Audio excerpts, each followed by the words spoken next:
दोस्तों, इससे पहले कि मैं आप लोगों के सामने फास्ट एंड फ्यूरियस 9 का रिव्यू रखूं कि उससे पहले इस फिल्म को लेकर मैं एक बात आपको शुरू में ही क्लियर कर देना चाहूंगा कि भाई इस फिल्म से जुड़ा हुआ कोई भी स्पॉइलर मैं आप लोगों के सामने नहीं रखूंगा।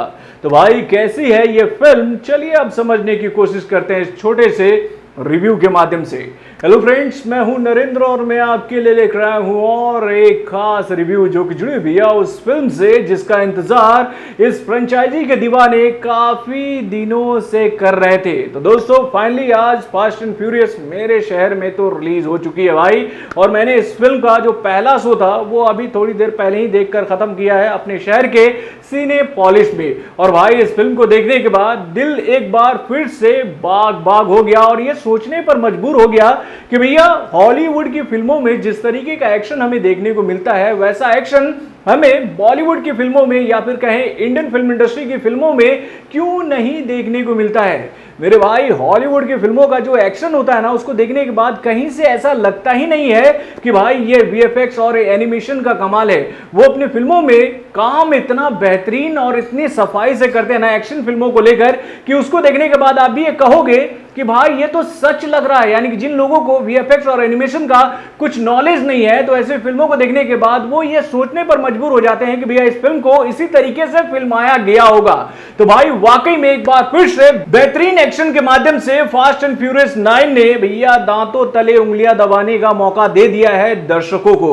तो भैया अब चलिए शुरू करते हैं इस फिल्म के रिव्यू को। इससे पहले कि मैं इस फिल्म का रिव्यू आप लोगों के सामने रखूं, कि उससे पहले मैं आपको ये तो बता दूं भैया कि इस फिल्म को डायरेक्ट किसने किया था। दोस्तों, इस फिल्म को डायरेक्ट किया है जस्टिन लीन ने और इस फिल्म की कहानी को लिखा है अल्फ्रेडो बोटेल्लो ने और इस फिल्म का जो स्क्रीन प्ले है उसे लिखा है डेनियल केसी और जस्टिन लीन ने मिलकर। तो दोस्तों, ये तो बात हो गई इस फिल्म के राइटर डायरेक्टर की। अब चलिए हम लोग बात करते हैं इस फिल्म में नजर आने वाले कलाकारों की। तो दोस्तों, इस फिल्म में नजर आ रहे हैं Vin Diesel, Michelle Rodriguez, Jordana Brewster, Tyrese Gibson, John Cena, Ludacris, नथालिया, सुंग केंग और कर्ट रसल।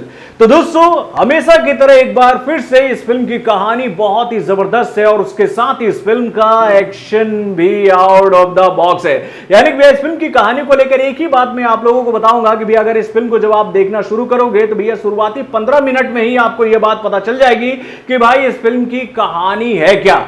यानी कि भैया इस फिल्म की कहानी एज यूजुअल हमेशा की तरह बहुत ही नॉर्मल है, लेकिन इस फिल्म का ट्रीटमेंट और इस फिल्म का action out of the box है जो कि भैया आपको कहानी की तरफ मूव होने ही नहीं देगी। यानी कि अगर आप सोच के जाओगे कि इस फिल्म में कोई यूनिक कहानी हमें देखने को मिलेगी तो ऐसा नहीं होने वाला है। हमेशा की तरह हॉलीवुड की फिल्मों में जो स्टोरी होती है ना कि भैया एक देश का दुश्मन है जो कि पूरी दुनिया पर राज करना चाहता है, उसके हाथ में कोई ऐसा डिवाइस लग गया है जिसके मदद से वो पूरी दुनिया को मजबूर कर देगा अपने पैरों तले झुकने के लिए। तो भाई इस फिल्म की कहानी भी कुछ ऐसी ही है।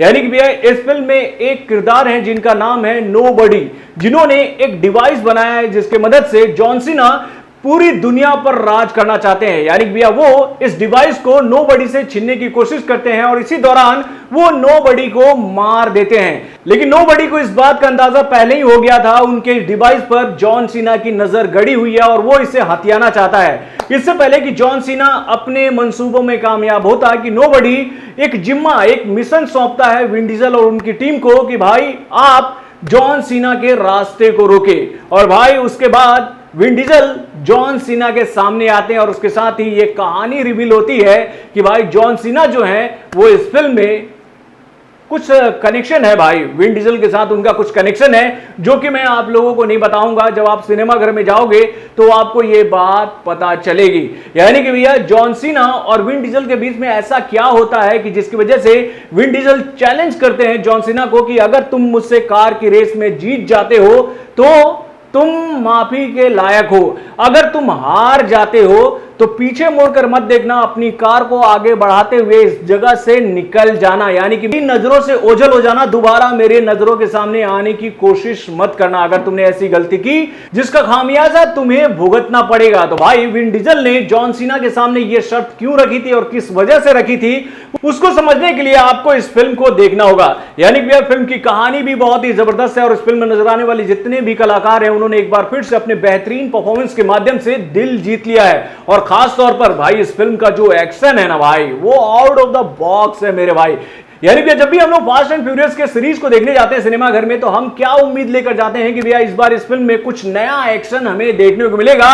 और भाई वैसी ही शुरुआत होती है इस फिल्म के शुरू में। यानी कि जब जॉन सीना नोबडी के उस डिवाइस को हथियाने के लिए शुरू में आते हैं, तो भाई उनका रास्ता रोकने के लिए किस तरीके का एक्शन दिखाती है विन डीजल की टीम, वो देखने में मजा आ जाता है। और भाई अंत में वो वाला शॉट तो आउट ऑफ द बॉक्स था कि भाई जॉन सीना इस डिवाइस को जिस मिलिट्री के ट्रक में लेकर जा रहे होते हैं, उस ट्रक को किस तरीके से पलटते हैं भाई विन डीजल, वो सीन तो आउट ऑफ द बॉक्स था।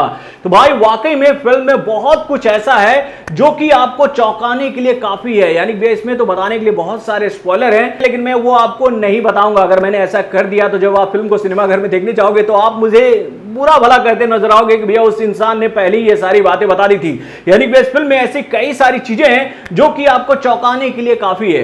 यानी कि हमेशा की तरह इस फिल्म में एक्शन है, ड्रामा है, कॉमेडी है और उसके साथ में भाई इमोशन भी है। तो भाई इस फिल्म को देखने के बाद मैं इस फिल्म को देना चाहूंगा 5 में 3.5 स्टार। यानी भैया ये फिल्म इतने ही स्टार के लायक है। यानी कि इस फिल्म को देखने के बाद मैं एक बात जरूर कहना चाहूंगा कि भाई ये film one time watching movie है। यानी कि अगर ये फिल्म आपके सिनेमा घर में लगी है तो भाई इस फिल्म को आप जाकर देखिए, आपको रोमांच की दुनिया का एक अलग अनुभव मिलने वाला है इस फिल्म के माध्यम से। तो बॉलीवुड से जुड़े और भी कई सारे खबरों को जानने के लिए हमारे चैनल वार इंजेक्शन को लाइक सब्सक्राइब करना ना भूलिएगा और हमारे नए अपडेट्स को जानने के लिए बेल आइकन को जरूर दबाइएगा।